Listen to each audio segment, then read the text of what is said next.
E haere ana koe ki hea. E haere ana koe ki te aha e he. E tungane he. Haere ana koe ki hea. Our final unit, Haerenga, will demonstrate two ways of how to ask someone where they are going to and what they are going to do. For example, e haere ana koe ki hea? E haere ana koe ki te aha? Or, kai te haere koe ki hea? Kai te haere koe ki te aha? Kia kaha tonu? I wonder what my big brother Mahi holds for me today. Let's have a look down Papa Tuanuku and see what our tangata do. Oh, e hoa! E hoa! Ai? Tēnā koe! Kia ora! Kia ora. E haere ana koe ki hea? E haere ana au ki taku rūma. E haere ana koe ki te aha? E haere ana au ki te moe. Ah, tēnā, kia pai tō moe, wahine. Ka ki te, Kia ora. ata maari e. Rā maari e. Oh, tiro hia te. Kōtiro. Ei, kōtiro. Ei, kōtiro. Ai? Haere ana koe ki hea? Haere ana au ki te papatakaro. Oh, e haere ana koe ki te aha? Ki te pūrei whutu koro. Oh, of course, tika sai. Haere ana koe ki te pūrei whutupo. Tēnā, kia pai tō kēmu. Kia ora. Jonah, wait up. Oh, te tangata nui. Ei, Mamaori! Ei, Mamaori! Ei! Ja, Ei! Haere ana koe ki hea? e haere ana au ki tūroa. Ah, tūroa! Tēnā, e haere ana koe ki te aha? E haere ana au ki te reti hukapapa. Reti hukapapa. Ah, ka pai. Kia pai tō mahi. Ko au tērā i ngā wākato. O ne! Ko au te tangata. Oh! Ko ia te tangata. Ka ki te tangata. E hoa! Hei! E hoa! E hoa! Hei! Ka, E haere ana koe ki hea? haere ana au ki te mahi. Ah! Ki te aha? Te kai taku tena. Oh, ka hari kua tō rangatira mahi tērā. Kia pai tō rā tangata. Haere ki te mahi. Kia pai, kia kahe ki te mahi. Kia ora. Ha, titira te wahine. Hei, wahine! Hei! Kaha. Tēnā koe. E haere ana koe ki hea? E haere ana au ki ngā kōtini te koro. Oi. E haere ana koe ki te aha? Ki te pūrei ni te koro. Oh, of course. Tika ana. Kia pai tō mahi. Kia ora. Patua ngā Aussies. O ai. Kōtiro. Kōtiro. Kōtiro. Kia ora. Kia ora. Tēnā. E haere ana koe ki hea? Haere ana au ki te kura. Ah, ki te kura, ka pai hoki. Haere ana koe ki te kura, ki te aha. Ki te panenga pukapuka katoa. Pono. Ai. Ah, tō puku mahi hoki pēnei a hau. Kia pai tō mahi. Kia ora. Oh, tino here te loud nei. Tino loud tana ahua. Let's see if we can get his attention, eh? Woohoo! I'm out there! Hey! Hey, no, hey, Mr. Out there! Hey! Ka, Kia ora, kia ora. kia ora. No, hey, Mr. Out there, hoki mai koe. Hoki mai. Mr. Hey! Ka, Kai te haere koe ki hea. ahau. Ai! Kai te haere koe ki hea. Hei te haere au ki whainga roa. Ah, whaingara. Hey! Hey, Mr. Out there! No, hoki mai koe, hey! Ka, Kai te haere koe ki whaingaro ki te aha. titiro. Te haere ki te whakaheke ngaru. Ah, whakaheke ngaru. Koe rā tō mahi. Oi. Tangata pai koe ki tērā mahi. Oi. Oh, ne, pērā ia. Oi. Tino ganta. Oi, Kelly Slater, yeah. More Tino he hoa no. Yeah, ngā hoa. Yeah. Yeah. Pera aku nahi. Pērā o mahi. Tino koe te man. Koe te man, you must be the Okay. man. See ya. Okay then. See ya, ka ki te man. Scare this one, eh? Bye! Bye! Boo! Bye! Koi te haere koe ki hea. Kei te haere au ki te whare whakakaha tinana. Tēnā, ka pai. Kei te haere koe ki te aha. Ki te hiki maitai. Tēnā, ka pai. Pai tō mai. Kia kaha. Kia kaha! Ai. Kia kaha! Ai! Oi! Hui! Oi! Korua! Kia.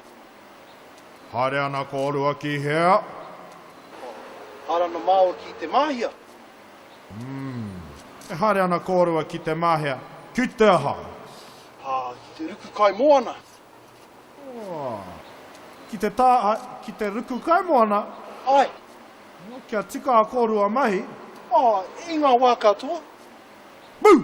Blah! Taha! Kotiro.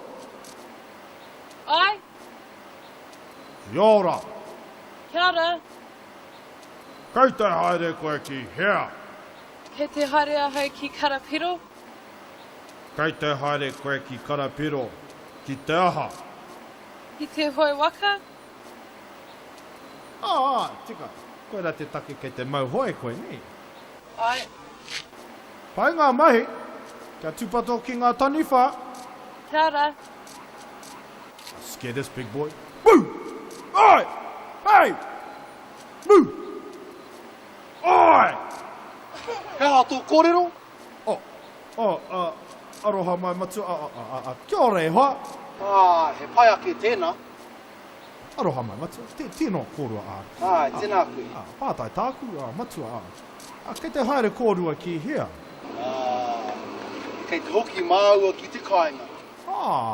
Pai. Kei te hoki ki te kāinga ki te aha. Kei te hoki māua ki te kāinga, ki te mahi pāpā. Mahi pāpā. Kia ora matua. Ka ki te matua. Ka ki te. Ka ki te. Ka ki te. Aroha mai. Ka ki te. Oh, yeah. Think I'm getting a bit too old for this, mate. Must be time for a change of profession, I think. Yeah, I wonder if they're still taking people on at McDonald's. It could be a male stripper, maybe. A male stripper. Me maumahara, kia ata titiro, kia ata whakarongo, kia pai ai ngā mahi. E haere ana koe ki hea.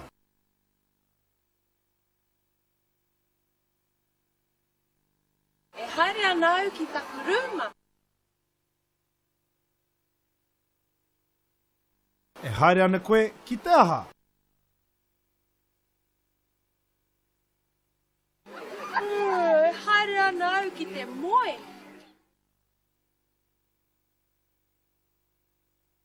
Haere ana koe ki hea. Haere anau ki te papatakaro. E haere ana koe ki te aha.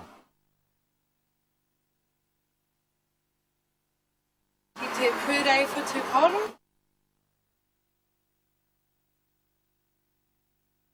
Haere ana koe ki hea. E haere anau ki tūroa.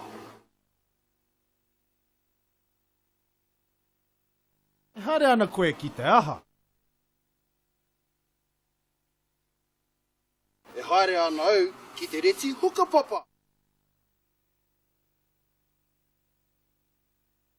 E haere ana koe ki hea.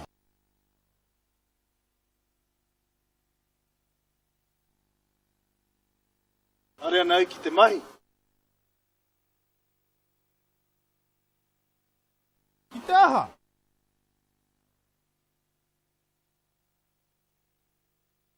Te kai taku tena.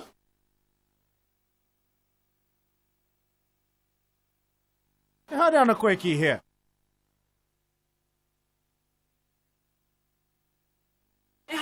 ai ki ngā kōtini te kōro.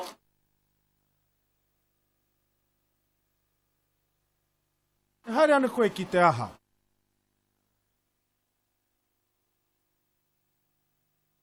Ki te pūraini te kōro. E haere ana koe ki hea. E haere ana e ki te kura. Haere ana koe ki te kura, ki te aha.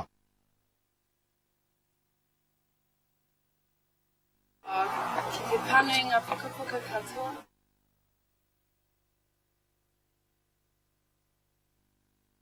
E haere ana koe ki hea.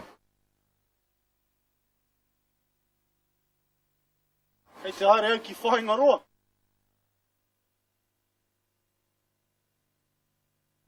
E haere ana koe ki te aha.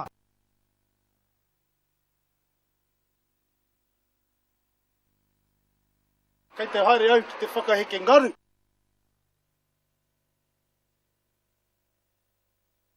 Hoi te haere koe ki hea.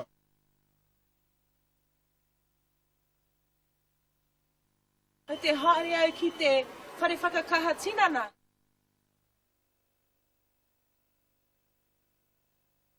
Kei te haere koe ki te aha. Ki te hiki maitai. Haere ana ko orua ki hea.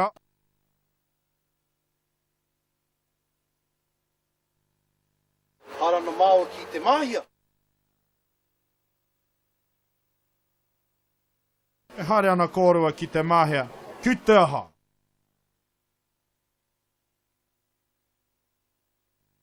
Ki te ruku kai moana. Kei te haere koe ki hea.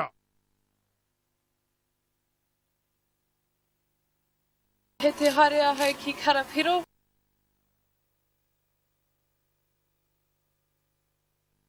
Kei te haere koe ki karapiro. Ki te aha.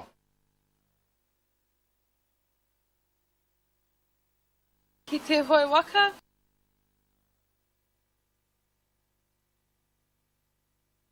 Kei te haere ko orua ki hea. Kei te hoki māua ki te kāinga.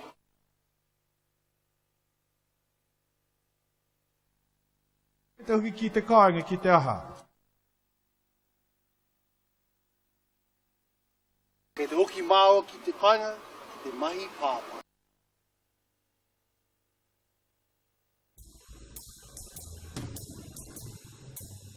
E haere ana koe ki hea. E haere ana koe ki te aha e he.